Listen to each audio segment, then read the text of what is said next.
ଜୟ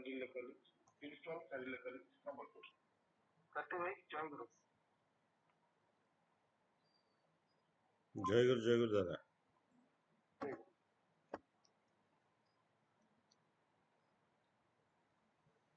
वंदे लोकतिलकं साततवार्ता विभूषणं अमरकृत्य शरणं प्रबुदं लोकजीवनं प्रणय प्रमत जागदीपनं वंदे जीवन जीवनं सत्पुरुषं नमामि। प्राणरसी श्री ठाकुर, जगज्जननी श्री पड़मा, परम पूज्यपाद श्री बड़दा, परम पूज्यपाद श्री आचार्य देव चरण अनंत कोटि प्रणाम। पूज्य अबिंदा एवं ठाकुर परिवार समस्त चरण अनंत कोटि प्रणाम। आजिर ए पुण्य आवासी सत्संगर परिचालक सुभाषदा एवं उपस्थित समस्त पूतपांजाधारी ऋतिक मंडली, अध्यक्ष मंडली, जाचक मंडली समस्त को मोर प्रणाम जना। उपस्थित समस्त गुरु भाई गुरु माता साधु सज्जन मंडली कुनी कुनी पिलाए समस्त को मोर प्रीतिपूर्ण राभरा जय गुरु जना। सर्वप्रथमे आज सत्संग जो मैंने भोग निवेदन कर समस्त शांति सुस्ति परम पिता निकट में मोर प्रार्थना रखे। उपस्थित अनुपस्थित समस्त मानव जातिर कल्याण पाई परम पिता निकट में मोर प्रार्थना रखे। सुभाष फोन करते आज सत्संग जोगदेवाई निरविच्छिन्न भाव धारावाहिक सत्संग दादा अक्लांत चेष्टा परिश्रम बल आज यही सत्संग तार दिन पर दिन तार काय विस्तार कर चली।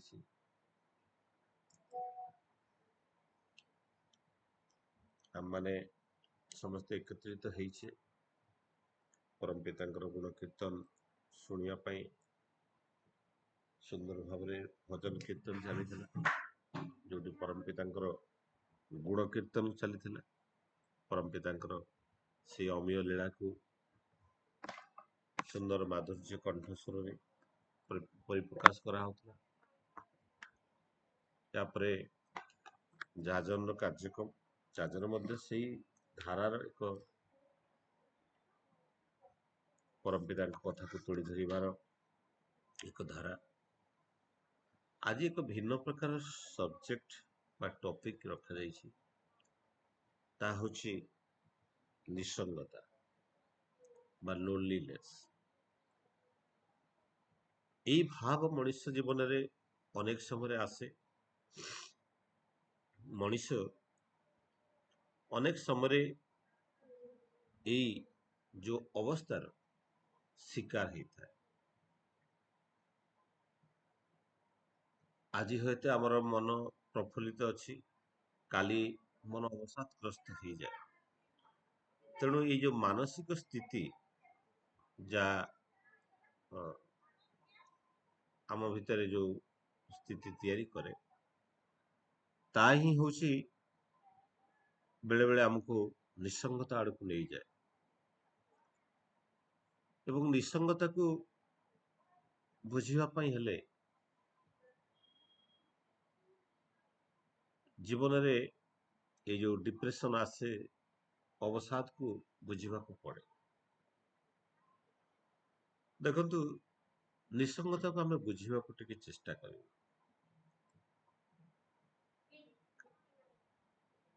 जीवन रे सबु जिनिस जेतबेले तार आवश्यकता ठारू अधिक हो जाए तार रिक्वायरमेंट ठारू अधिक मनुष्य जो इच्छा करे बा करे से दुख पाए। आहार निद्रा मैथुन तार निरंतर चिरंतन प्रक्रिया तार आवश्यक थाए किंतु से खाइबाटा भितर जदि संयमता बा धर्म को अवलंबन करे ना, खाइबार धर्म को परिपालन करे ना, जहाँ शरीर पक्षे अहितकर ताकू जदि खाए एवं एक्सेस खाए अधिक खाए से मनुष्य मृत्यु मुखर पड़े। निद्रा सेमती बंची रहा निद्रार आवश्यक अच्छी किंतु से निद्रा को जदि से ठीक भाव संतुलित करि पारे ना, अधिक समय शुए जेतले से शुए ଇରେଗୁଲାର ସ୍ଲିପିଂ ହାବିଟ୍ ଥାଏ, ଇଏ ଗୋଟେ ଡିଜିଜରେ ପରିଣତ ହେଇଯାଏ ଏବଂ ତା ପାଇଁ ଏକ ବ୍ୟାଧି ସଦୃଶ ହେଇଯାଏ। ମୈଥୁନ ମଧ୍ୟ ସେଇଭଳିଆ, ଜୀବନରେ ଅନେକ ଡିଜାୟାର ଥାଏ, କିନ୍ତୁ ସେ ଭିତରୁ ଡିଜାୟାର ଫର ଦ ଫିଜିକାଲ ପ୍ଲିଜର, ଏଇଟା ମଣିଷକୁ ଅନେକ ସମୟରେ ଅନେକ କଷ୍ଟ ଦିଏ ଯେତେବେଳେ ସେ ଏକ୍ସେସ ଭାବରେ ଇଚ୍ଛା ପ୍ରକାଶ କରେ। ସେମିତି ମଣିଷ ଜୀବନରେ ନିସଙ୍ଗତାର ଆବଶ୍ୟକତା ଅଛି। ମଣିଷ ଏ ବ୍ୟସ୍ତବହୁଳ ଜୀବନ ଭିତରୁ ଶାନ୍ତ ଭାବରେ ବସି ଈଶ୍ୱରଙ୍କର ଆରାଧନା ପାଇଁ, ଈଶ୍ୱରଙ୍କର ସାଧନା ପାଇଁ, ଈଶ୍ୱରତ୍ୱକୁ ଅନୁଭବ କରିବା ପାଇଁ ଆବଶ୍ୟକ ପଡେ ନିସଙ୍ଗତା।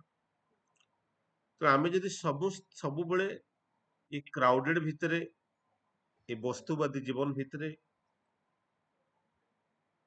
ଏବଂ ଏଇ ବ୍ୟସ୍ତବହୁଳ ଜୀବନ ଭିତରେ ଯଦି ଆମେ ସବୁବେଳେ ବଞ୍ଚି ରହୁ, ତେଣୁ ଆମକୁ ଶାନ୍ତି ମିଳେ ନା, ସୁସ୍ଥି ମିଳେ ନା। ସେଥିପାଇଁ ଆମେ ଅନେକ ସମୟରେ ନୀରବରେ ବସିବାକୁ ଭଲ ପାଉ। ନିସଙ୍ଗତାର ଆବଶ୍ୟକତା ଅଛି, କିନ୍ତୁ ସେଇ ନିସଙ୍ଗତାକୁ ଯଦି ମୁଁ ସବୁବେଳେ ଅନୁଭବ କରେ, ତା ଏକ ବ୍ୟାଧି ହେଇଯାଏ ଏବଂ ସେଇ ବ୍ୟାଧିର ପରିଣତି କଣ ହୁଏ? ମୋ ଭିତରେ ଅନେକ ମୁଣ୍ଡ ବ୍ୟଥା ହୁଏ, ଡିପ୍ରେସନ ଆସେ, ଆନଜାଇଟି ହୁଏ ଏବଂ ଅନେକ ସମୟରେ ମଣିଷ ସୁଇସାଇଡ କରିବାକୁ ବାଧ୍ୟ ହୁଏ ବା ଆତ୍ମହତ୍ୟା କରିବାକୁ ବାଧ୍ୟ ହୁଏ। ମୁଁ ଭାବେ ଏ ଆତ୍ମହତ୍ୟା ଶବ୍ଦଟା ବୋଧେ ଏକ ରଙ୍ଗ ୱାର୍ଡ, କାରଣ ଆତ୍ମା ତ ଅମର ଅଜର, ତାର ମୃତ୍ୟୁ ନାହିଁ। ତେଣୁ ମୃତ୍ୟୁ ହୁଏ ତ ଶରୀରଟାରେ ନଷ୍ଟ ହୁଏ। ତେବେ ଯାହା ବି ହଉ, ତେଣୁ ଏଇ ନିସଙ୍ଗତା ମଣିଷକୁ, ନିସଙ୍ଗତା ଏକ ବ୍ୟାଧି, ଯୋଉ ବ୍ୟାଧି ମଣିଷକୁ ମୃତ୍ୟୁ ଆଡକୁ ନେଇଯାଏ, ବାଧ୍ୟ କରେ ଆତ୍ମହତ୍ୟା କରିବା ପାଇଁ। ତେଣୁ ଏଇ ନିସଙ୍ଗତା ଇଏ ଏକ ନର୍ମାଲ ଆଟିଚ୍ୟୁଡ ହେଇପାରେ। ଏଇ ନିସଙ୍ଗତାଟା ହଉଛି କଣ? ଇଟ୍ is a psychological disorder of the mind.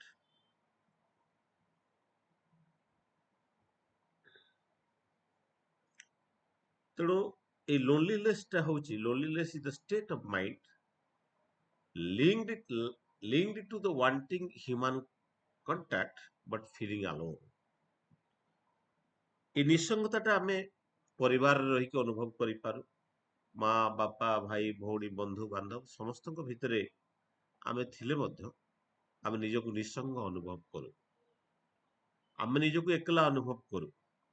କିନ୍ତୁ ବାସ୍ତବିକତା ଯଦି ଦେଖୁ, ଆମେ ଏକଲା, କାରଣ ଆମେ ପ୍ରତ୍ୟେକ ଆମର ଚଲାପଥ, ଆମର ଜୀବନର ପଥ ମଧ୍ୟ ଏକଲା।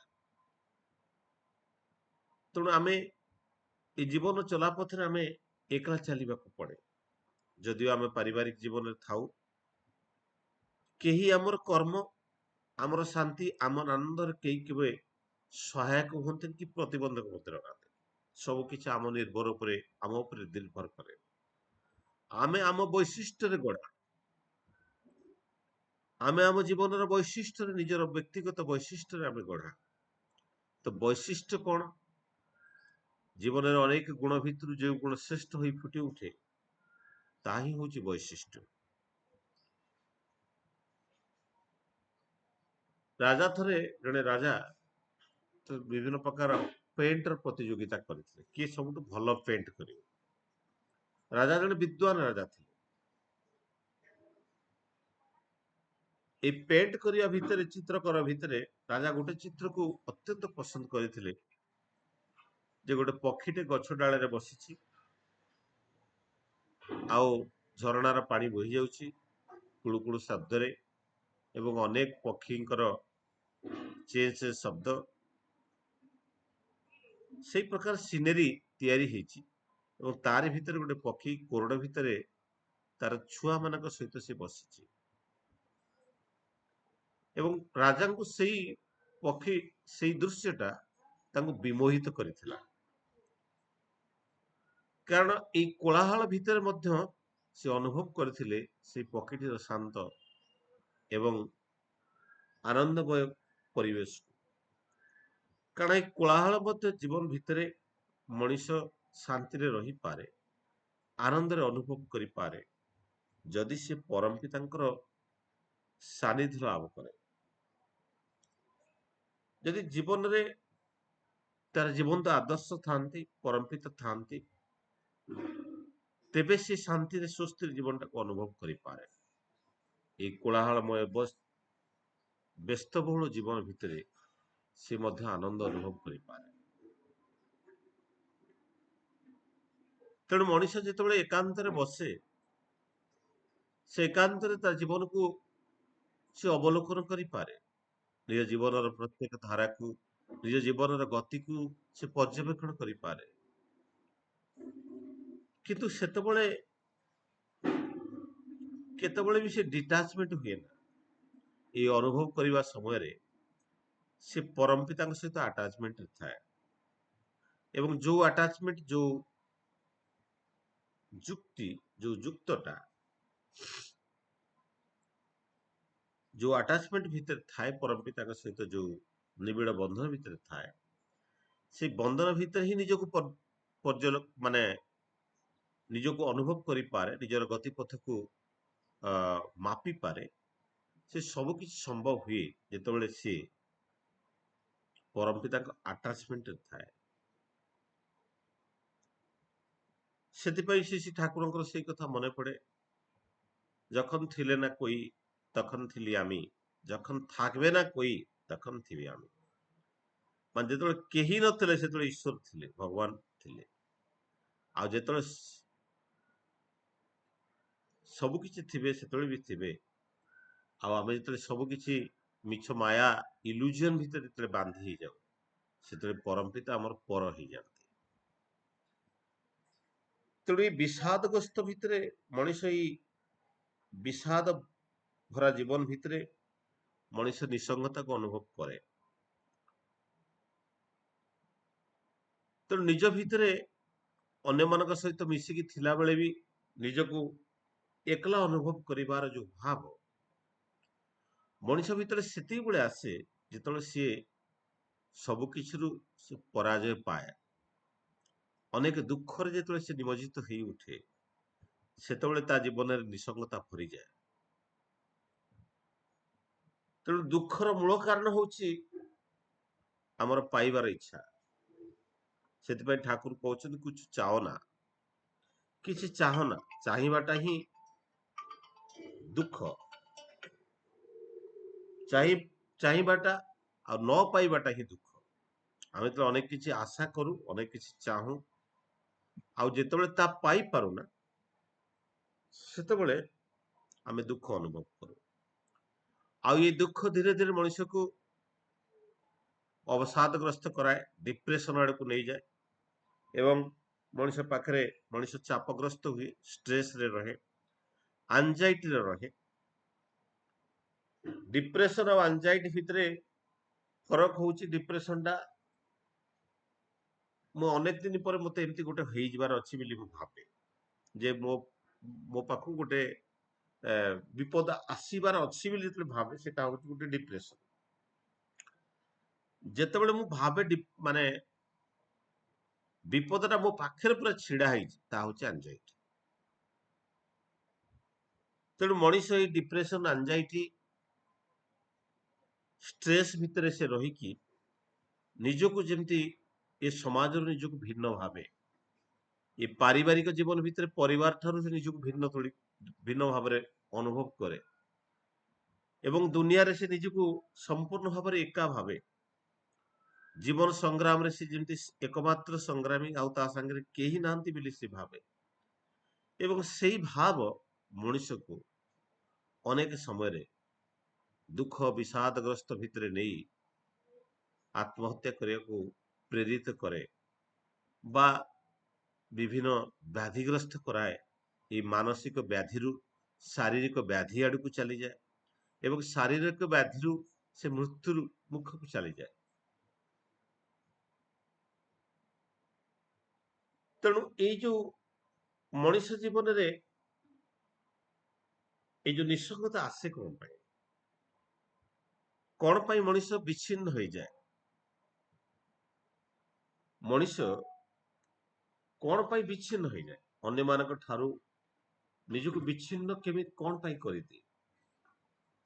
ତାର ମୂଳ ଜିନିଷଟାକୁ ଯଦି ଦେଖୁ, ତେଣୁ ଠାକୁରଙ୍କର ସତ୍ୟାନୁସରଣରେ ୟାର ବ୍ୟାପକ ଭାବରେ, ଯଦିଓ ନିଃସଙ୍ଗତା ବୋଲି କୌଣସି ଶବ୍ଦ ନାହିଁ, କିନ୍ତୁ ନିଃସଙ୍ଗତାର ନିରାକରଣ ପାଇଁ ଅନେକ କିଛି କଥା ଶ୍ରୀ ଠାକୁର କହିଛନ୍ତି।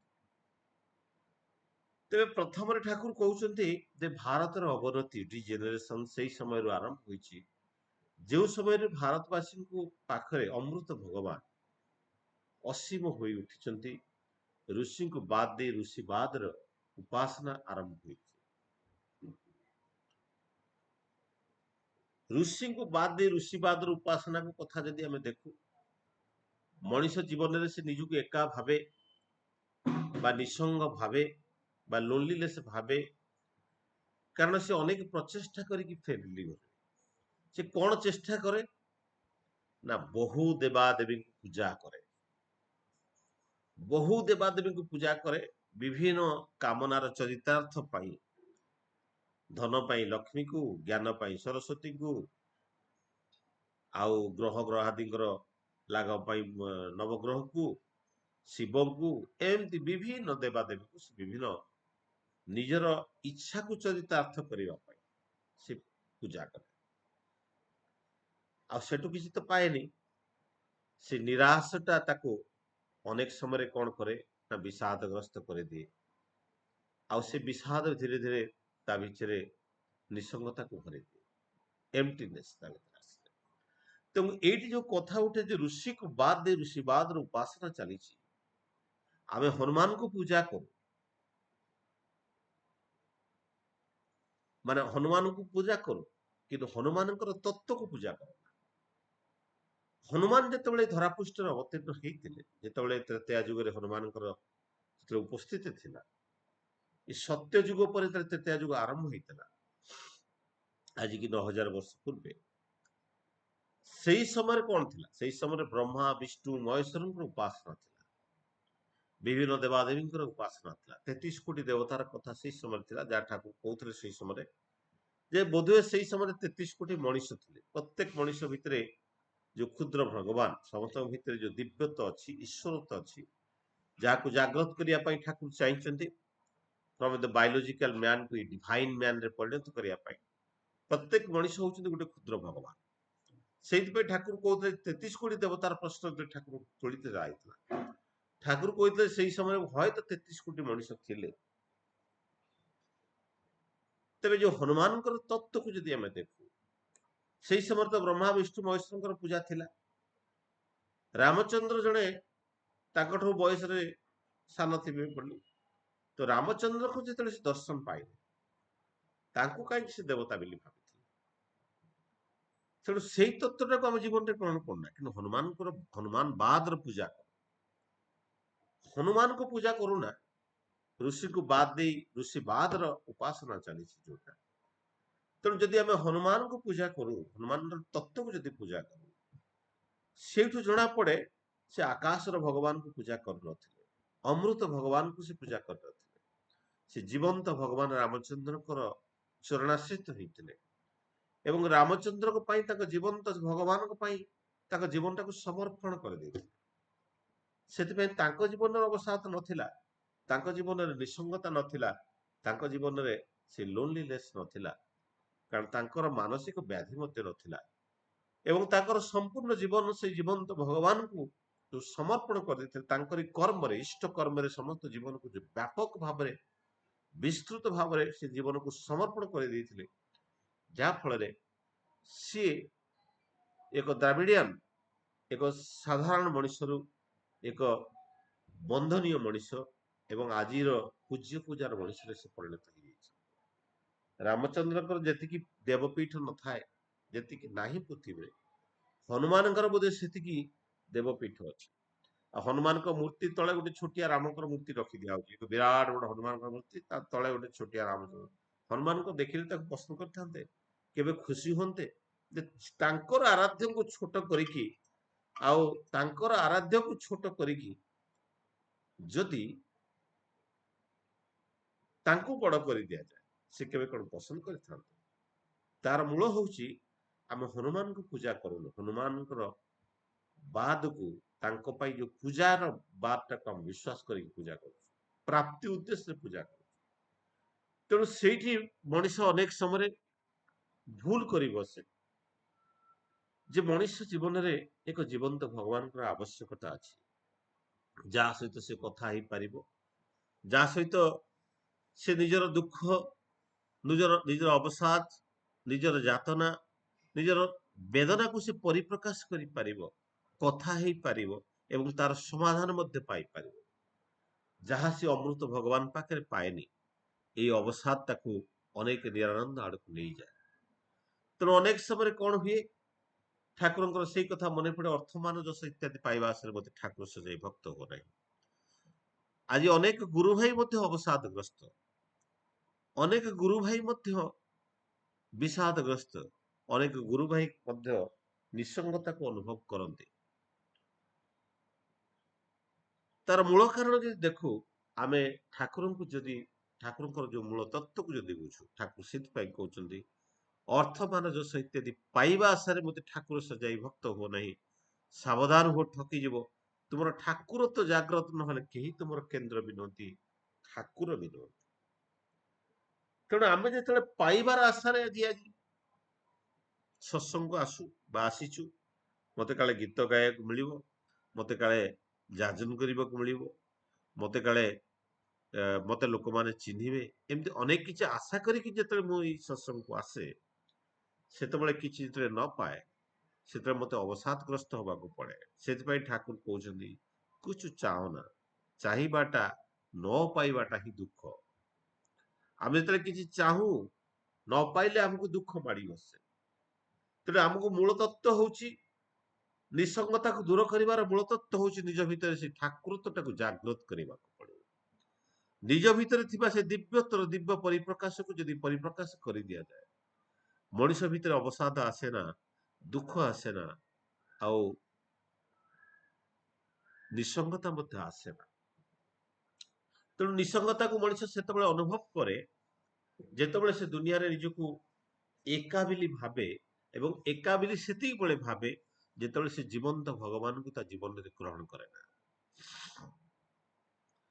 ଯାହା ଜୀବନରେ ଜୀବନ୍ତ ଭଗବାନ ପ୍ରତି ମୁହୂର୍ତ୍ତରେ, ପ୍ରତି କଥାରେ, ବାକ୍ୟରେ, ସବୁ ସମୟରେ ଯିଏ ଜୀବନ୍ତ ଭଗବାନଙ୍କୁ ନିଜ ପାଖରେ ଅନୁଭବ କରିପାରେ, ତା ଜୀବନରେ ନିଃସଙ୍ଗତା କେବେ ଆସେ? ସେ ତ ସବୁବେଳେ ଈଶ୍ୱର ତା ପାଖରେ ଅଛନ୍ତି ବୋଲି ଭାବେ। ସେଥିପାଇଁ ହେମକବି ଯୋଉ କବିତା ଲେଖିଥିଲେ, ମତେ ତ ସେ କବିତାର ପଙ୍କ୍ତି ମନେ ନାହିଁ, କିନ୍ତୁ ସେଇ କବିତାରେ ସେ ଲେଖିଥିଲେ, ଏଇ ମଧୁମୟ ଜୀବନରେ ତୁମେ ମୋ ସାଥିରେ ରହିଛ, ମୁଁ ଯେତେବେଳେ ମୃତ୍ୟୁ ଏଇ ସମାଜ, ଏଇ ଜୀବନ ଯେତେବେଳେ ଛାଡିକି ଚାଲିଯିବି, ସେତେବେଳେ ମୋ ସାଥିରେ ଆଉ କଣ ତୁମେ ଥିବ? ଠାକୁର ସେଦିନ ତାଙ୍କ ପଛପଟରେ କାରି ହାତର ସ୍ପର୍ଶ ସେଦିନ ଅନୁଭବ କରିଥିଲେ, ଏବଂ ଓଲଟି ପଡି ଠାକୁର କହୁଛନ୍ତି ଲେଖିଦିଅ, ଏଇ ଆଗାମୀ ଜୀବନରେ ବି ମୁଁ ମଧ୍ୟ ତୋ ସାଥିରେ ଥିବି। ତେଣୁ ଏ ଅନନ୍ତ ଜୀବନର ସାଥୀ ହଉଛନ୍ତି ସେ ପରମ ପିତା ଶ୍ରୀ ଶ୍ରୀ ଠାକୁର। ଶ୍ରୀ ଠାକୁର ଜୀବନ୍ତ ଭଗବାନ ଭାବରେ କଳିଯୁଗର ଏଇ ସନ୍ଧିକ୍ଷଣରେ ଆସିଛନ୍ତି। এই বিবর্তিত জীবনধারা ভিতরে পূর্ণ বিবর্তিত পুরুষ, সে পূর্ণ ব্রহ্মর স্বরূপ পরম ব্রহ্ম শ্রী ঠাকুর। আর ঠাকুর বোধে জানিଥିଲେ যে আজির ଯୋଉ ଜେନଜି, ଆଜିର ଯୋଉ ପରିବର୍ତ୍ତିତ ଜୀବନଧାରା ଭିତରେ ଯୋଉ ବିବର୍ତ୍ତିତ ମଣିଷ ଆଜି ଜୀବନଧାରା ଚଳନି ଭିତରେ ଚାଲିଛି, ବସ୍ତୁବାଦୀ ଜୀବନ ଏବଂ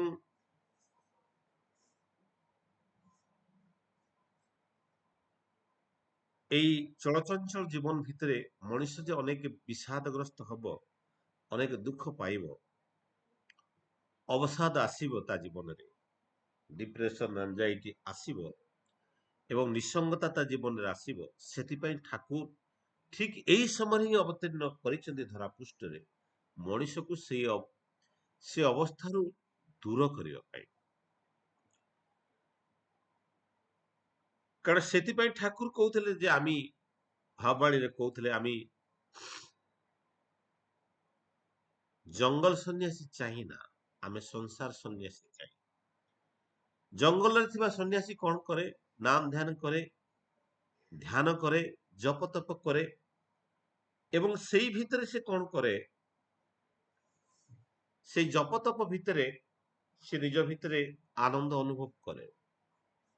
ତେଣୁ ଏ ସାଂସାରିକ ଜୀବନରେ ଆଧ୍ୟାତ୍ମିକତାକୁ ଅନୁଭବ କରିବା ପାଇଁ ଶ୍ରୀ ଠାକୁର ସେଥିପାଇଁ ଏ ସାଂସାରିକ ଜୀବନ ଭିତରେ ଆଧ୍ୟାତ୍ମିକତାକୁ ଭରିଦେବା ପାଇଁ ଠାକୁରଙ୍କର ଆଗମନ।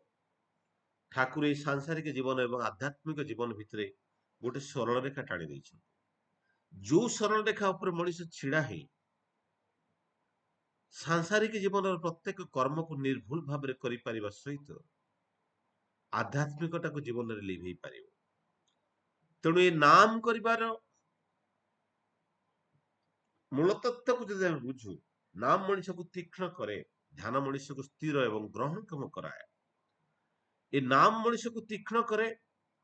ମଣିଷ ଭିତରେ ଅନେକ କୁଚିନ୍ତା ଆସେ। 72,000 thoughts per day ମଣିଷ ଭିତରକୁ ଆସେ।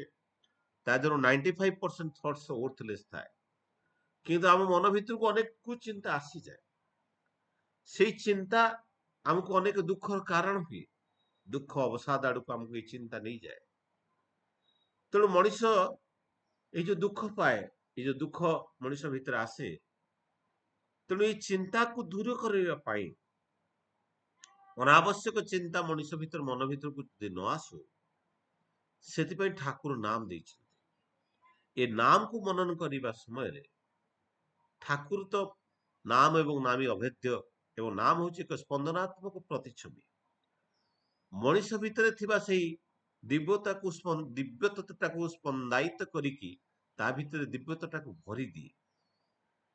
କାରଣ ଯୋଉ କମ୍ପନରୁ ସାରା ବିଶ୍ୱ ଦୁନିଆଟା ସୃଷ୍ଟି, ଯାହା ଠାକୁର କହୁଥିଲେ ଏ ଜିଅନ୍ତା ପୃଥିବୀଟା ହଉଛି ଶବ୍ଦର ଘନାୟିତ ରୂପ ଏବଂ ପ୍ରତ୍ୟେକ ମଣିଷ ହଉଛନ୍ତି ସେଇ ଶବ୍ଦର ଘନାୟିତ ରୂପ। ତୁମେ ଆଉ ମୁଁ ସମସ୍ତେ ଆମେ ଶବ୍ଦର ହିଁ ସୃଷ୍ଟି। ତେଣୁ ସେଇ ଶବ୍ଦ, ଯୋଉ ଶବ୍ଦ ସୃଷ୍ଟି ହେବା ପାଇଁ ଯୋଉ କମ୍ପନର ଆବଶ୍ୟକ ପଡିଥିଲା, ସେଇ କମ୍ପନ ଆଦି କମ୍ପନ ସହିତ ପ୍ରିମିଟିଭ କମ୍ପନ ଭାଇବ୍ରେସନ ସହିତ ପ୍ରତ୍ୟେକ ମଣିଷକୁ ସେଥିରେ ଯଦି ଯୋଡି ଦିଆଯାଏ, ତା ଭିତରେ ନିସଙ୍ଗତା ଆସେ ନା। ଏ ନାମ କରିବା ଭିତରେ ମଣିଷ ମନ ଭିତରକୁ ଅନେକ କୁଚିନ୍ତା ଆସେ ନା। ଏ ନାମ କରିବା ଭିତରେ ମଣିଷ ମନ ଭିତରକୁ ଅନେକ କୁଚିନ୍ତା ଆସେ ନା, କାରଣ ସବୁ ସମୟରେ ସେ ନାମ କରିବା ଭିତରେ ସେ ଇଷ୍ଟମ ହେଇକି ରୁହେ। ଇଷ୍ଟ ମାନେ ହଉଛନ୍ତି ମଙ୍ଗଳ, ଏବଂ ଯେତେବେଳେ ମଙ୍ଗଳମୟ ହେଇକି ରୁହେ, ତା ଭିତରେ ଆଉ ଦୁଃଖ କୋଉଠି ଆସେ? ଦୁଃଖ ପାଇଁ ତା ଭିତରେ ସ୍ଥାନ ନଥାଏ। ତେଣୁ ମଣିଷ ଅନେକ ସମୟରେ ଭାଙ୍ଗି ପଡେ। ସେଥିପାଇଁ ଠାକୁର ସତ୍ୟାନୁଷ୍ଠାନରେ ସେଇ କଥା କହୁଛନ୍ତି, ସପ୍ରଥମେ ଆମମାନଙ୍କୁ ଦୁର୍ବଳତା ବିରୁଦ୍ଧରେ ଯୁଦ୍ଧ କରିବାକୁ ପଡିବ। ଲଢିବାକୁ କହିନାହାନ୍ତି, ଯୁଦ୍ଧ କରିବାକୁ ପଡିବ। ଯୁଦ୍ଧ କେମିତି କରିବେ? ଯୁଦ୍ଧ କଲାବେଳେ ଯୋଦ୍ଧାର ଆବଶ୍ୟକ ପଡେ, ମନ୍ତ୍ରୀ ପରିଷଦର ଆବଶ୍ୟକ ପଡେ, ଅନେକ ସୈନିକର ଆବଶ୍ୟକ ପଡେ। ତେଣୁ ଏଇ ଯୁଦ୍ଧ କରିବା ପାଇଁ ମଣିଷ ଜୀବନରେ ସାଧନାର ଆବଶ୍ୟକ ପଡେ। ତେଣୁ ଏ ସାଧନା ନହେଲେ ମଣିଷ ଜୀବନ ଯୁଦ୍ଧରେ ହାରିଯିବ। ତେଣୁ ଏ ସାଧନାଟା କଣ? ଏ ଆଧ୍ୟାତ୍ମିକ ସାଧନାର ଆବଶ୍ୟକ ପଡେ। ତେବେ ଆଧ୍ୟାତ୍ମିକତା କଣ? ଯେଉଁ ଭାବ ଏବଂ କର୍ମ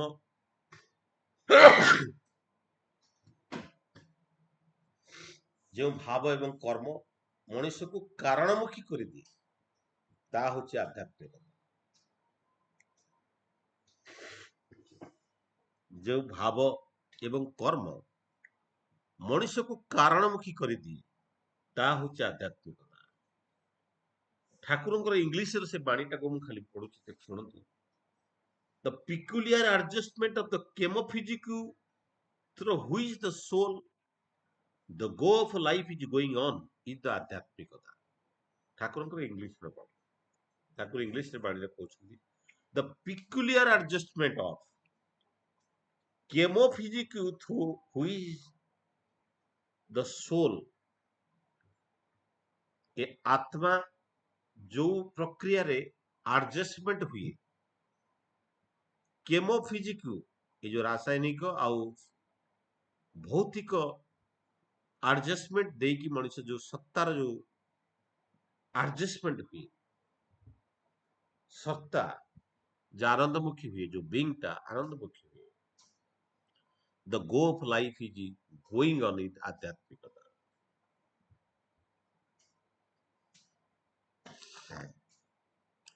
ତେଣୁ ମଣିଷ ଜୀବନରେ ଯଦି ଆଧ୍ୟାତ୍ମିକତା ଥାଏ, ତା ଜୀବନରେ ନିସଙ୍ଗତା ଆସେ ନାହିଁ। ତେଣୁ ମଣିଷ ଆଜି ବସ୍ତୁବାଦୀ ଦୁନିଆରେ ଅନେକ ଲୋକ ଅଛନ୍ତି ଯେଉଁମାନେ ଈଶ୍ୱରଙ୍କୁ ବିଶ୍ୱାସ କରନ୍ତି ନାହିଁ। ସେମାନେ କେବଳ ନିଜକୁ ହିଁ ଭାବନ୍ତି, ନିଜ କଥା ଚିନ୍ତା କରନ୍ତି, ନିଜକୁ ସର୍ବଶ୍ରେଷ୍ଠ ମଣିଷ ବୋଲି ଭାବନ୍ତି। କିନ୍ତୁ ତା ଜୀବନରେ ଆଧ୍ୟାତ୍ମିକତା ଆସେ ନା। ଜଣେ ଆଧ୍ୟାତ୍ମିକ ମଣିଷ କେବେ ହେଲେ ନିଜକୁ ନିଃସଙ୍ଗ ଭାବେ ନା। ତାର ଗୋ ଅଫ୍ ଲାଇଫରେ ତାର ଆତ୍ମିକ ଚେତନା ଥାଏ, ତାର ବିଙ୍ଗ ଟାକୁ ସେ ଅନୁଭବ କରୁଥାଏ। ଆଉ ଯିଏ ବିଙ୍ଗ ଟାକୁ ଅନୁଭବ କରେ, ସେ ଅନ୍ତରସ୍ଥ ଅବସ୍ଥାରେ ସେ ଆନନ୍ଦ ଅନୁଭବ କରେ। ଆଉ ଯାହା ଜୀବନରେ ଆନନ୍ଦ ଥାଏ, ତା ଜୀବନରେ ବିଷାଦ ନଥାଏ, ତା ଜୀବନରେ ଦୁଃଖ ନଥାଏ। ତେଣୁ ଏ ଆତ୍ମିକ ଚେତନା ଯାହା ଭିତରେ ଯେତିକି ଜାଗ୍ରତ ହେଇକି ରହେ, ନିଜର ଆତ୍ମିକ ଚେତନା ଯାହାର ଯେତିକି ଜାଗ୍ରତ ହେଇକି ରହେ, ସେ ସେତିକି ଆନନ୍ଦ ଅନୁଭବ କରେ। ତେଣୁ ଠାକୁର ସେଥିପାଇଁ କହୁଛନ୍ତି ତୁମକୁ ସାହସୀ ହେବାକୁ ହେବ, କାରଣ ଏଇ ଜୀବନ ଯୁଦ୍ଧରେ ପାର ହେବା ପାଇଁ ହେଲେ ନିଜକୁ ସାହସୀ ହେବାକୁ ହେବ, ବୀର ହେବାକୁ ହେବ। ପାପର ଜ୍ୱଳନ୍ତ ପ୍ରତିମୂର୍ତ୍ତି ହଉଛି ଦୁର୍ବଳତା। এই ଦୁର୍ବଳତା ବା ୱିକନେସ୍ ଇଏ ହଉଛି ଏକ ପାପର ଜ୍ୱଳନ୍ତ ପ୍ରତିମୂର୍ତ୍ତି। ତେଣୁ ଏଇ ଯୋଉ ପାପର ଜ୍ୱଳନ୍ତ ପ୍ରତିମୂର୍ତ୍ତି ହଉଛି ଦୁର୍ବଳତା। ଆମ ଭିତରେ ଏଇ ଯୋଉ ନିଃସଙ୍ଗତା ମଧ୍ୟ ଏକ ଦୁର୍ବଳତା। এই ନିଃସଙ୍ଗତା ମଧ୍ୟ ମଣିଷ ଜୀବନରେ ଏକ ଦୁର୍ବଳତା। ଆପଣମାନେ ସମସ୍ତେ ଅନୁଭବ କରିଥିବେ, ଆମେ ଅନେକ ସମୟରେ ନିଜକୁ ଏକା ବୋଲି ଭାବୁ। ମୁଁ ଯେମିତି ଏକଲା ସବୁ କିଛି କରୁଛି ବୋଲି ଭାବୁ। ତାର ମୂଳ କାରଣ ହଉଛି ଏଇଟା ଯେ ମୁଁ ନିଜକୁ ଏକା ବୋଲି ଏଥିପାଇଁ ଭାବେ, କାରଣ ମୁଁ କରୁଥିବା ପ୍ରତ୍ୟେକ କର୍ମକୁ ମୁଁ ମୋର ବଦ୍ଧ କର୍ମ ବୋଲି ଭାବେ। ଯାହା ଠାକୁରଙ୍କର ଭାବବାଣୀରେ ଥିଲା ଯେ ଦି ପ୍ରକାର କର୍ମ, ଗୋଟେ ବଦ୍ଧ କର୍ମ ଆଉ ଗୋଟେ ହଉଛି ମୁକ୍ତ କର୍ମ। ବଦ୍ଧ କର୍ମ ହଉଛି ତାହା ମୁଁ ସବୁବେଳେ ଭାବେ ମୋ ସ୍ତ୍ରୀ, ମୋ ଘର, ମୋ ପିଲା, ମୋର ଅନୁଷ୍ଠାନ, ମୋର ଚାକିରି, ମୋ ଗାଡି, ମୋ ବଙ୍ଗଳା, ସବୁକିଛି ମୋର ମୋର ଭାବେ ଏବଂ ତଦମାଫିକ କର୍ମ ଯାହା କରେ, ଯାହା ହଉଛି ବଦ୍ଧ କର୍ମ। ମୁକ୍ତ କର୍ମ ହଉଛି ତାହା ଯେତେବେଳେ ମୁଁ ସବୁ କିଛି ଭାବେ ମୋ ସ୍ତ୍ରୀ, ମୋ ପିଲାମାନେ ହଉଛନ୍ତି ପରମ ପିତାଙ୍କର ସନ୍ତାନ, ଯାହା କିଛି ମୁଁ ପାଇଛି ଜୀବନରେ ତାହା ହଉଛି ପରମ ପିତାଙ୍କର ଦାନ। ସେତେବେଳେ ମୋର ପ୍ରତ୍ୟେକ କର୍ମଟା, ପ୍ରତିଟି କର୍ମ ଭିତରେ ମୋର ପ୍ରତ୍ୟେକ କର୍ମ ମୁଁ ଇଷ୍ଟଙ୍କ ପାଇଁ କରେ ବୋଲି ଭାବେ ଏବଂ ତାହା ହିଁ ହଉଛି ମୁକ୍ତ କର୍ମ। এই ମୁକ୍ତ କର୍ମରେ ଅବସାଦ ଆସେ ନା, এই ମୁକ୍ତ କର୍ମରେ ଦୁଃଖ ଆସେ ନା, এই ମୁକ୍ତ କର୍ମରେ ନିସଙ୍ଗତା ମଧ୍ୟ ଆସେ ନା। ଆମେ ସମସ୍ତେ ବଦ୍ଧ କର୍ମ କରୁ, ସେଥିପାଇଁ ଆମ ଜୀବନରେ ଅନେକ ନିସଙ୍ଗତା ଥାଏ। এই ନିସଙ୍ଗତା ଯେତେବେଳେ ଆସେ, ସେତେବେଳେ ମଣିଷ ଅନେକ ସମୟରେ ଯେତେ ଅଧିକ ନିସଙ୍ଗ ଫିଲ୍ କରେ, ସେତେବେଳେ ସେ ଅବସାଦ ହେଇକି ଅନେକ ସମୟରେ ମଣିଷ ସୁଇସାଇଡ କରିଦିଏ। କିଛି ପିଲା ଥାଆନ୍ତି ଆମର ଏଇ ପରିବାରରେ, ଆମେ ତାଙ୍କୁ ଷ୍ଟଡି କରିପାରୁ, କାରଣ ସେମାନେ ଇଣ୍ଟ୍ରୋଭର୍ଟ ଥାଆନ୍ତି, କାରଣ ସେମାନଙ୍କର ଆଟିଚ୍ୟୁଡ ଇଣ୍ଟ୍ରୋଭର୍ଟ ଥାଏ, ସେମାନେ ପରିପ୍ରକାଶ କରନ୍ତିନି, ଏକ୍ସପ୍ରେସିଭ ନୁହନ୍ତି। ତେଣୁ ଯେହେତୁ ଏକ୍ସପ୍ରେସ କିଛି କରନ୍ତିନି, ଆମେ ତାଙ୍କର ଇଣ୍ଟରନାଲ ଥଟ୍ ଟାକୁ ବୁଝିପାରୁନା। ସେଥିପାଇଁ ଠାକୁର କହୁଛନ୍ତି ହଟିଯିବାଟା ବରଂ ଦୁର୍ବଳତା ନୁହେଁ, କିନ୍ତୁ ଚେଷ୍ଟା ନ କରିବା ହିଁ ଦୁର୍ବଳତା। ଆମେ ଅନେକ ସମୟରେ ଚେଷ୍ଟା କରି ଯେତେବେଳେ ଫେଲିଓର ହେଇଯାଉ, ସେତେବେଳେ ଆମକୁ ଅବସାଦ ମାଡି ବସେ, ଦୁଃଖ ମାଡି ବସେ। କିନ୍ତୁ ଠାକୁର କହୁଛନ୍ତି ହଟିଯିବାଟା ବରଂ ଦୁର୍ବଳତା ନୁହେଁ, କିନ୍ତୁ ଚେଷ୍ଟା ନ କରିବାଟା ହଉଛି ଦୁର୍ବଳତା। ତୁମେ କୌଣସି କିଛି କରିବାକୁ ପ୍ରାଣପଣେ ଚେଷ୍ଟା କରି ମଧ୍ୟ ଯଦି ବିଫଳ ମନୋରଥ ହୁଅ, କ୍ଷତି ନାହିଁ। ତୁମେ ଛାଡ଼ ନାହିଁ, ଏ ଅମ୍ଳାନ ଚେଷ୍ଟା ହିଁ ତୁମକୁ ମୁକ୍ତି ଆଡ଼କୁ ନେଇଯିବ।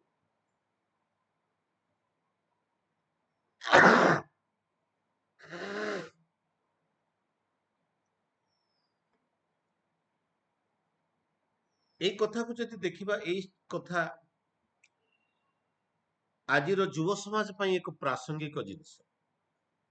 କାରଣ ଯୋଉମାନେ ଆଜି ଷ୍ଟ୍ରଗଲ କରୁଛନ୍ତି, ଯୋଉ ଛାତ୍ରମାନେ ଚାକିରି ପାଇବା ପାଇଁ, ମେଡିକାଲ ପାଇବା ପାଇଁ, ଆଇଆଇଟି ପାଇବା ପାଇଁ, ଆଇଏଏସ୍ ପାଇବା ପାଇଁ, କି ଯେକୌଣସି ଜିନିଷ ପାଇଁ ଯୋଉମାନେ ଯୋଉ ଯୁବକ ମାନେ ଆଜି ଚେଷ୍ଟା କରୁଛନ୍ତି, ତାଙ୍କ ପାଇଁ ଏକ ଚରମ ବାଣୀ।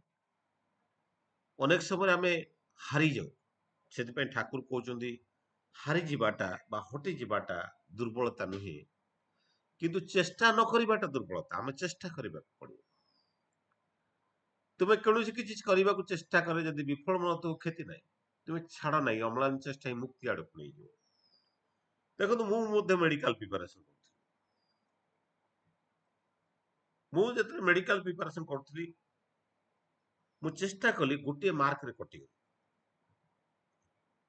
କଟିଗଲା ପରେ ମୁଁ ତ ମେଡିକାଲ ଫେଲ ମାରିଦେଲି, ମେଡିକାଲ ନ ପାଇଲି, ଏଣ୍ଟ୍ରାନ୍ସ କ୍ୱାଲିଫାଇ କରିପାରିଲି, ଏକ ମାର୍କରେ କଟିଗଲି। ସେତେବେଳେ ସବୁ ତ ଅନଲାଇନ ନଥିଲା। ଏକ ମାର୍କରେ 13 ଜଣ ପିଲା ଥିଲେ, 6ଟା ସିଟ୍ ଖାଲି ହେଲା, ଆଉ ଆମେ କିଛି ପିଲା କଟିଗଲୁ। ଯାଇକି ଫେରି ଆସିଲୁ। ଫେରି ଆସିଲା ପରେ ମୋ ଜୀବନରେ ସେଇ ଅବସାଦ ଆସିଥିଲା। ମୁଁ ଦାଢି ରଖୁଥିଲି। ମୋର ବାଲ୍ୟ ବନ୍ଧୁ ମାନେ ମତେ ସମସ୍ତେ ଦେଖିଛନ୍ତି, ଦାଢି ରଖିଥିଲି। ଅନେକ ବର୍ଷରେ 3 ବର୍ଷ ଖଣ୍ଡେ ମୁଁ ଦାଢି ରଖି ବୁଲିଲି। ଛାଡିଦେଲି ମେଡିକାଲ ପ୍ରିପାରେସନ। ମୁଁ ଆଉ ଥରେ ପ୍ରିପାରେସନ କରିଥିଲେ ହୟତ ପାଇପାରିଥାନ୍ତି, କିନ୍ତୁ ମୁଁ ଆଉ ଚେଷ୍ଟା କଲି। କାରଣ ବାପାଙ୍କର ଇଚ୍ଛା ଥିଲା କି ମୁଁ ଜଲ୍ଦି ଚାକିରି କରେ। କିନ୍ତୁ ହେଲା କଣ, ମୁଁ ଯୋଉ ଚେଷ୍ଟା କରିଥିଲି, ସେ ଯୋଉ ଅମ୍ଳାନ ଚେଷ୍ଟା, ସେଇ ଚେଷ୍ଟା ହିଁ ମୋ ପାଇଁ ଏକ ସହାୟକ ହେଇଗଲା। ମୁଁ ଗୋଟେ ମାଷ୍ଟର ହେଇଗଲି। ପରମ ପିତାଙ୍କର ଇଚ୍ଛା ବୋଧେ ତାହା ହିଁ ଥିଲା ଯେ ମୁଁ ଗୋଟାଏ ଡାକ୍ତର ହେବିନି, ଅନେକ ଡାକ୍ତର ତିଆରି କରିବି।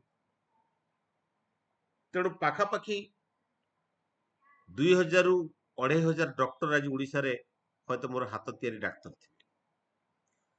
ମୋ ପାଖରେ ପାଠ ପଢିକି ଡାକ୍ତର ହେଇଥିବା ପିଲା ସଂଖ୍ୟା ଆଜି 2500 ଥିବେ। ଆଇଆଇଟି ପାଖାପାଖି 1000 ଆଇଆଇଟି ଏନ୍ଆଇଟି ଥିବେ।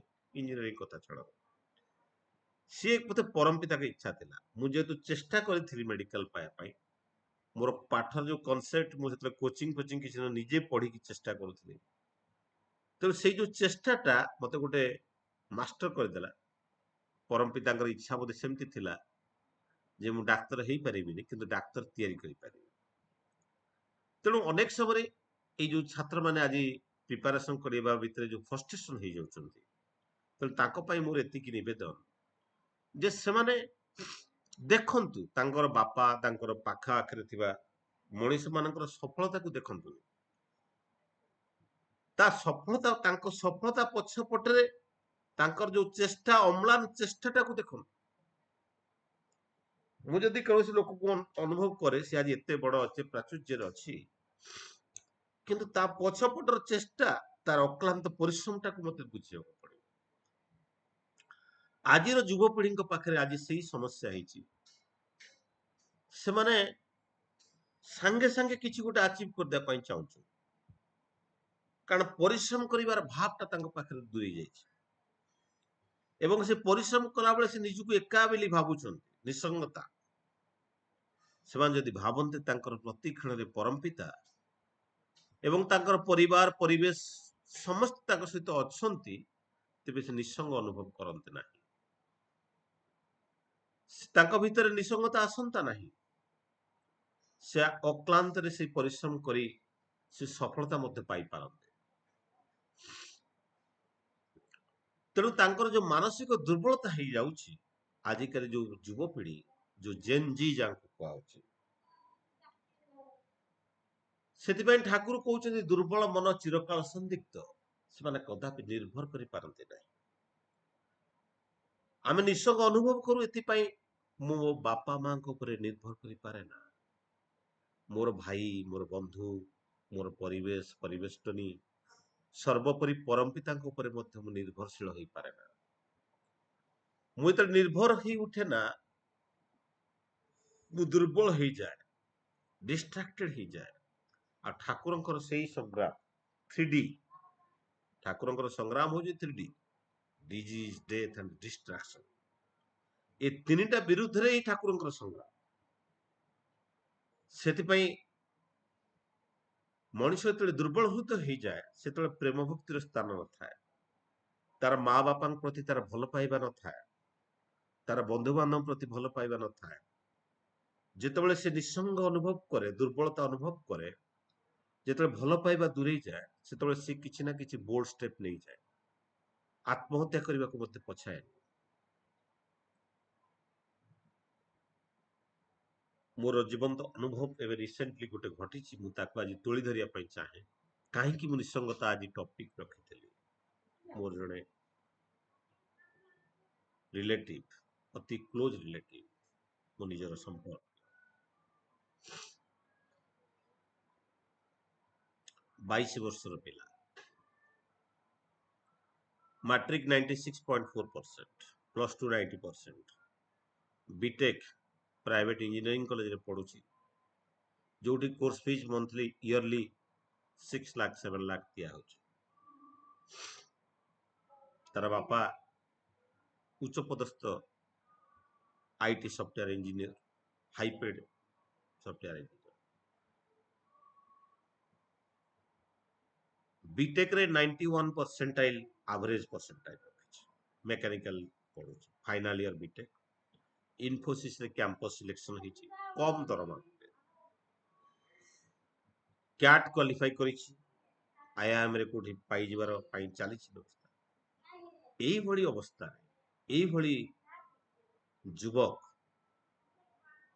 यदि आत्महत्या करे तार मूल कारण को यदि हम स्टडी करू अनेक दिन धरी से निजको लोनली निसंगता अनुभव करथिला निजर भाव निजर दुख को केबे परिप्रकाश करे ना काई पाखरे ना बंधु को पाखरे ना बापा मां को पाखरे ना निजर भौणी पाखरे ना निजर बंधु बांधव पाखरे कहा को केबे किछ कहे ना निजे एभली एक चरम निष्पत्ति नहीं जाए तार बापा मां अनुपस्थित जहा तार मूल कारण यदि आम देखू तार मूल कारण हूँ निजे जीवन को भावे कि मु पराजय हो जाए मु किछि करि पारले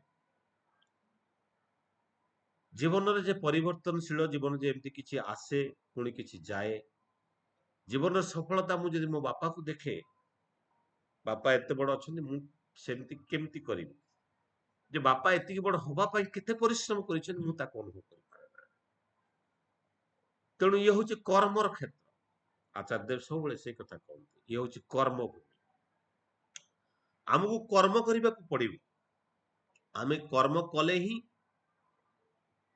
सफलता आसे से जो भाव ये जो सुइसाइडियल अटेम्प्ट जो माने करते तार मूल कारण हूँ निसंगता आमे जदि अन्य मान सहित जोड़ी होकि रहू युक्त होकि रहू ताले आमे निजर दुख जेतना जातना वेदना को आमे अन्य पाखरे परिप्रकाश करि पारू सेति हुए तो ठाकुर कहते तुम्हें भीरु हो ना तुम्हें कापुरुष हो ना कोना तुम्हें भीरु कोना तुम्हें कापुरुष कोना तुम्हें दुराशय परम पिता को नजर कर आगे भरे आगे आवेग भरे कुओ हे पिता मु तुमरी संतान मु ये कथा कही पारे ना मोर आउ जड़ता नहीं मोर आउ दुर्बलता नहीं मु आउ कापुरुष नुहे मु आउ तुमको भूली नरक को दौड़ी जीविनी आ तुमर ज्योति आड़ को पछ कर अंधकार अंधकार बोली चित्कार करी ना ठाकुर ये कथा केते मार्मिक आ से पिला जदि ए कथा को अनुभव करि पारि थांता जदि भावी थांता हे पिता मु तुमरी संतान मो पाखरे आउ जड़ता नहीं मो पाखरे भीरुता नहीं कापुरुषता नहीं दुराशयता नहीं मो पाखरे कौन दुर्बलता नहीं जदि एई कथा जदि से भावी थांता ताहले से आज एत बड़ स्टेप नहीं न था दुख लगे मन भीतर को तार प्रतिच्छवि आसिले पुओ को संभाली हुए ना 10-15 ଦିନର ଘଟଣା। ତେବେ ଯାହା ହଉ ସେଦିନ ଜଣେ ଯୁବକ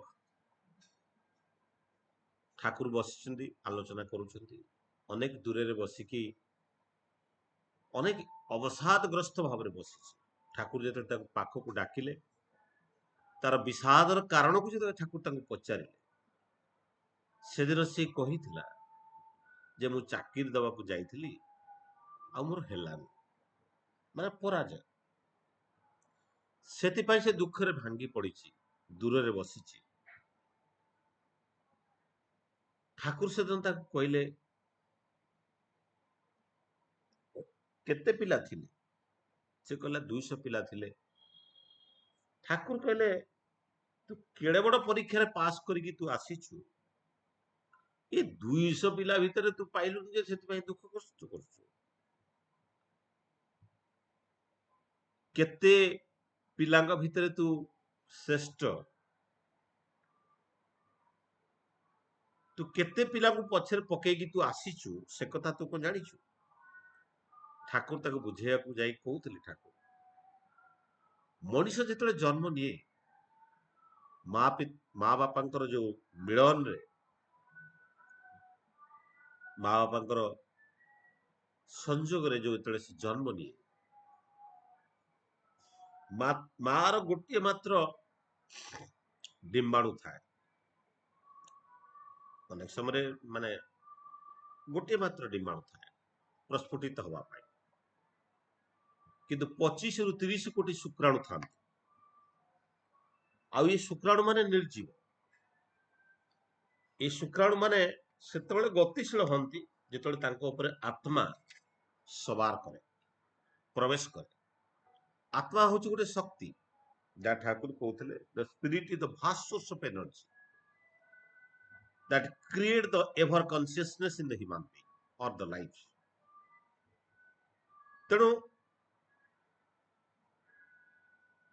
ଯେତେବେଳେ ସିଏ এই 25-30 କୋଟି ଶୁକ୍ରାଣୁ ଥାନ୍ତି, ଯେତେବେଳେ ସେଇ ଡିମ୍ବାଣୁ ଆଡକୁ ଅଗ୍ରସର ହୁଅନ୍ତି, ଗୋଟିଏ ମାତ୍ର ଶୁକ୍ରାଣୁ ଏ ଡିମ୍ବାଣୁ ଭିତରେ ପ୍ରବେଶ କରିକି ତାର ଫର୍ଟିଲାଇଜେସନ ପାଇଁ ବା ଗୋଟେ ପୂର୍ଣ୍ଣ ମାନବରେ ପରିଣତ କରିବା ପାଇଁ ସକ୍ଷମ ହୁଏ।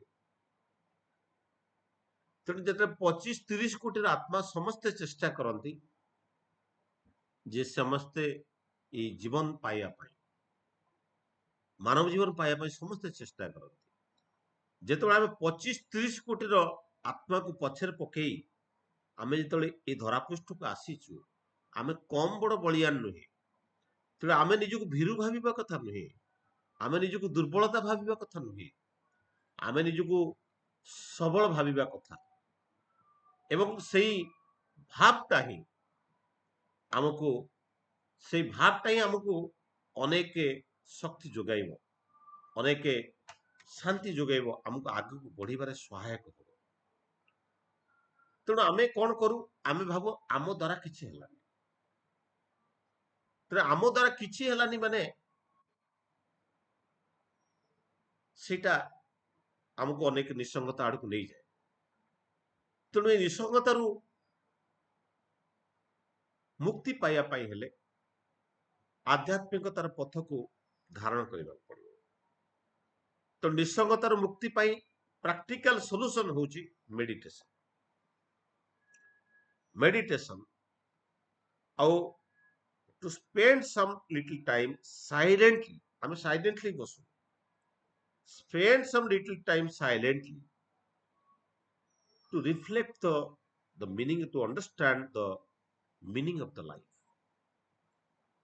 ତାପରେ କିଛି ସେବା ଦେବାକୁ ପଡିବ, ସେଲ୍ଫଲେସ୍ ସର୍ଭିସ କରିବାକୁ ପଡିବ, ତାହେଲେ ନିଃସଙ୍ଗତା ଦୂର ହବ। ସବୁବେଳେ ମୁଁ ଯଦି ମୋ ପାଇଁ ସବୁବେଳେ କରେ, ନିଃସଙ୍ଗତା ଦୂର ହବ। ତେଣୁ ସେବା କୋଉଠି ଦବ? ମାନବ ପାଇଁ, ଅନ୍ୟ ମାନବ ପାଇଁ କରାଯାଇପାରେ ବା ଇଷ୍ଟଙ୍କ ପାଇଁ କରାଯାଇପାରେ। ଇଷ୍ଟ କଣ ଚାହାନ୍ତି? ମାନବ କଲ୍ୟାଣ ଚାହାନ୍ତି, ଏ ଜାତିର ଉନ୍ନତି ଚାହାନ୍ତି, ଏ ମାନବ ଜାତିର ଉନ୍ନତି ଚାହାନ୍ତି। ତେଣୁ ଅନ୍ୟମାନଙ୍କ ପାଇଁ ଆମେ ଯାହା କିଛି କରୁ, to help other, service to the mankind is service to the God. ତେଣୁ ମାନବର ସେବା ହିଁ ଈଶ୍ୱର ସେବା, ମାଧବ ସେବା ହିଁ ଈଶ୍ୱର ସେବା। ତେଣୁ ଆମେ ତ ଅନ୍ୟମାନଙ୍କ ପାଇଁ କିଛି କରୁ, ଆମ ଜୀବନର ପର୍ପୋଜ ଅଫ ଦ ଲାଇଫ ଆମକୁ ରିମାଇଣ୍ଡ କରେ ଏବଂ ଆମ ଭିତରେ ସେ ନିଃସଙ୍ଗତା ଦୂର ହୁଏ। And we have to maintain the gratitude practice. ଆମ ଭିତରେ ଥିବା ସେଇ ଇନର ଶାନ୍ତିଟାକୁ ଆମେ ଅନୁଭବ କରିପାରିବା। ଯେତେବେଳେ ଆମେ ସେଲ୍ଫ ସାଟିସ୍ଫାଏଡ ହବା, ଆମେ ଯାହା ଆମ ଭିତରେ ଅଛି ସେଇଥିରେ ସାଟିସ୍ଫାଏ ହବା। ସେଦିନ ଗୋଟେ ଲଣ୍ଡା ମୁଣ୍ଡିଆ ଲୋକଟା ଯାଇକି ସେଲୁନରେ ବସିକି ଚୁଟି କାଟିବାକୁ ଗଲା। ତାର ସେ ଦୋକାନୀ କହିଲା ଚୁଟି କାଟିବି ନା ଚୁଟିଟା ଗଳିଦେବି, ନା ଟିକେ ସାଇଜ କରିଦେବି। 7-8ଟା ଚୁଟି ତା ମୁଣ୍ଡରେ ଥାଏ। ତେଣୁ whatever we have to happy with that, not that we do not have. ମୁଁ ବୁଢା ହେଇଗଲିଣି ଏଇ କଥା ଯଦି ଭାବିଲେ ଅସୁବିଧା ହବ। ସେଦିନ ନରେନ୍ଦ୍ର ମୋଦୀ ସେଇ କଥା କହୁଥିଲେ ଯେ ମତେ 75 ବର୍ଷ ହେଲା, ସେଇଟା ନୁହେଁ, ମୋ ପାଖରେ ଆହୁରି 25 ବର୍ଷ ଅଛି ମୁଁ କାମ କରିବା ପାଇଁ। ମୁଁ କେତେ ବର୍ଷ ସ୍ପେଣ୍ଡ କରିସାରିଛି that is not matter, how many years I can alive to serve this nation, that is important. ଆଉ ଅନେକ ସମୟରେ କଣ ହୁଏ ନା, ପରିବେଶ ନେଚର ସହିତ ଆମକୁ ଯୋଡି ରହିବାକୁ ପଡିବ।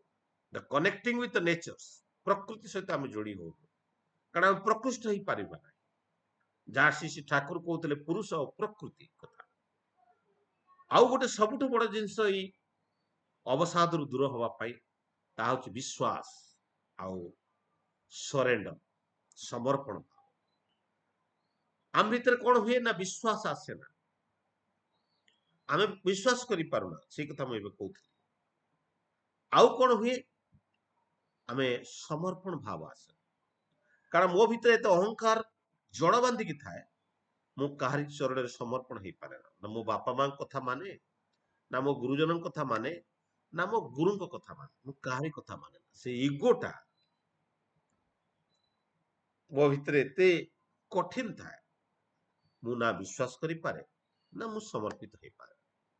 ତେଣୁ ମଣିଷ ଯେତେବେଳେ ବିଶ୍ୱାସ ଆଉ ସମର୍ପଣ ଭାବଟାକୁ ଯେତେବେଳେ ତା ଜୀବନରେ ସେ ବୃଦ୍ଧି କରେ, ସେତେବେଳେ ତା ଜୀବନରୁ ନିଃସଙ୍ଗତା ଆପେ ଆପେ ଦୂର ହେଇଯାଏ। ଏବଂ ଏଇ ନିଃସଙ୍ଗତାର ଭାବଟା ଆଜି ଜେନ୍ ଜି ପାଇଁ ଏକ ବିରାଟ ଜିନିଷ ଛିଡା ହେଇଛି। ଏଇ ଜେନ୍ ଜି ଗ୍ରୁପଟା ଆଜି ନିଃସଙ୍ଗତାର ବହୁଳ ଭାବରେ ଶିକାର।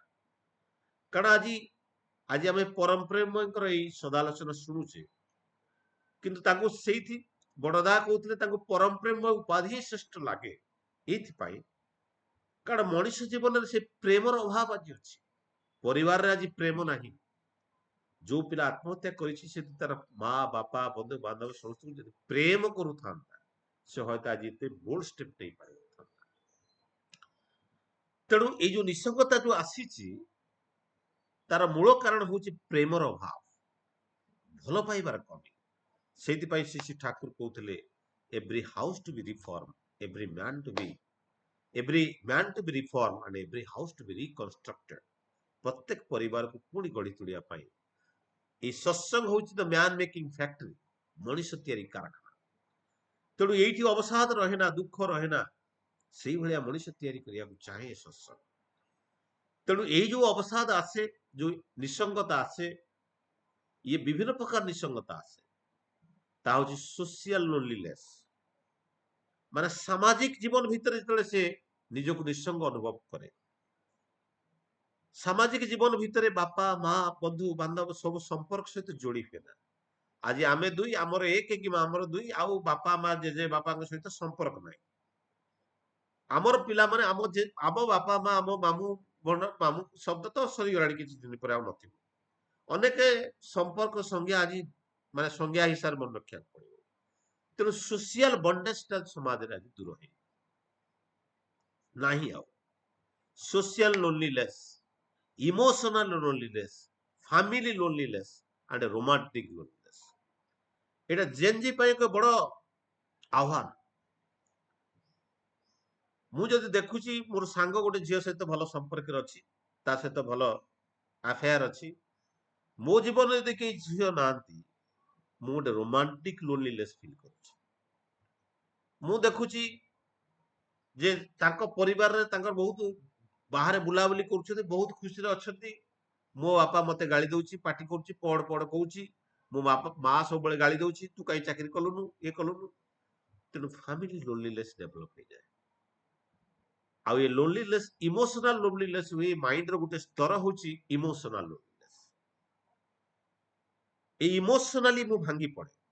ଇମୋସନାଲି ଅନେକ ମାଇଣ୍ଡ ଟାକୁ ଯଦି ଷ୍ଟ୍ରଙ୍ଗ କରିବା ପାଇଁ ହେଲେ ଏ ନାମ ଆଉ ଧ୍ୟାନ ହିଁ ଇମୋସନାଲ ଲୋନଲିନେସ୍ କୁ ଦୂର କରିପାରେ। ତେଣୁ ଇମୋସନାଲ ଲୋନଲିନେସ୍ ରୁ ବାହାରକୁ ଆସିବା ପାଇଁ ହେଲେ ଆମ ମାଇଣ୍ଡ କୁ ଷ୍ଟ୍ରଙ୍ଗ କରିବାକୁ ପଡିବ। ମାଇଣ୍ଡ କୁ ଷ୍ଟ୍ରଙ୍ଗ କରିବା ପାଇଁ ହେଲେ ଠାକୁରଙ୍କର ସେଇ ପଞ୍ଚ ନୀତିକୁ ପାଳନ କରିବାକୁ ପଡିବ। ଆଉ ଯେତେବେଳେ ଆମେ ଯାଜନ କରୁ ଆମର ଅବସାଦ ଦୂର ହୁଏ ବୋଲି ଠାକୁର କହିଛନ୍ତି। ତେଣୁ ଯାଜନ କରିବା ଭିତରେ ଆମର ଅବସାଦ ଦୂର ହୁଏ। ଆଉ ଏଇ ଯଜନ କରିବା ଭିତରେ ଆମ ମାନସିକ ସ୍ଥିତି ଠିକ ରହେ ଆଉ ନିଃସଙ୍ଗତା ଦୂର ହୁଏ। ଯାହା ହଉ, ସମୟ ତ ବହୁତ ହେଇଗଲାଣି। ତେଣୁ ସମସ୍ତଙ୍କର ଶାନ୍ତି ସୃଷ୍ଟି ପାଇଁ ପରମ ପିତାଙ୍କ ନିକଟରେ ପ୍ରାର୍ଥନା କରେ। ଆଜିର ଯୁବ ସମାଜକୁ ମୋର ଏତିକି ବିନମ୍ର ଅନୁରୋଧ ଯେ ସେମାନେ ନିଃସଙ୍ଗତା ଠାରୁ ଦୂରରେ ରୁହନ୍ତୁ ଏବଂ ସାମାଜିକ କର୍ମରେ ଲିପ୍ତ ରୁହନ୍ତୁ। ଆଧ୍ୟାତ୍ମିକ ଜୀବନ ଧାରାକୁ ସେମାନେ ଆସନ୍ତୁ ଏବଂ ସବୁବେଳେ ଭାବନ୍ତୁ ପରମ ପିତା ତାଙ୍କ ସାଙ୍ଗରେ ସର୍ବଦା ଅଛନ୍ତି। ସେମାନେ ଏକା କେହି ନୁହନ୍ତି। ପାରିବାରିକ ଜୀବନ ଭିତରେ ସୁଦୃଢ ପାରିବାରିକ ଜୀବନ ବିତାନ୍ତୁ, ତାହେଲେ ନିଃସଙ୍ଗତା ଦୂର ହେଇଯିବ। ତେଣୁ ମୁଁ ଏତିକି କହି ମୋର ବକ୍ତବ୍ୟକୁ ବିରାମ ଦଉଛି। ବନ୍ଦେ ପୁରୁଷୋତ୍ତମ, ବନ୍ଦେ ପୁରୁଷୋତ୍ତମ, ବନ୍ଦେ ପୁରୁଷୋତ୍ତମ। ଦାଦା ଜୟଗୁରୁ। ଜୟ ଗୁରୁ ବହୁତ ବହୁତ ଧନ୍ୟବାଦ। ଶ୍ରୀତ କାର୍ତ୍ତିକ ଚନ୍ଦ୍ର ବାରିକ ଦେବ ପ୍ରିନ୍ସିପାଲ କ୍ୟାଣ୍ଡିଲ କଲେଜ ସମ୍ବଲପୁର ସୁନ୍ଦର ଭାବରେ ଆଜି ଯାହା ବିଷୟବସ୍ତୁ ଥିଲା ଲୋନଲିନେସ୍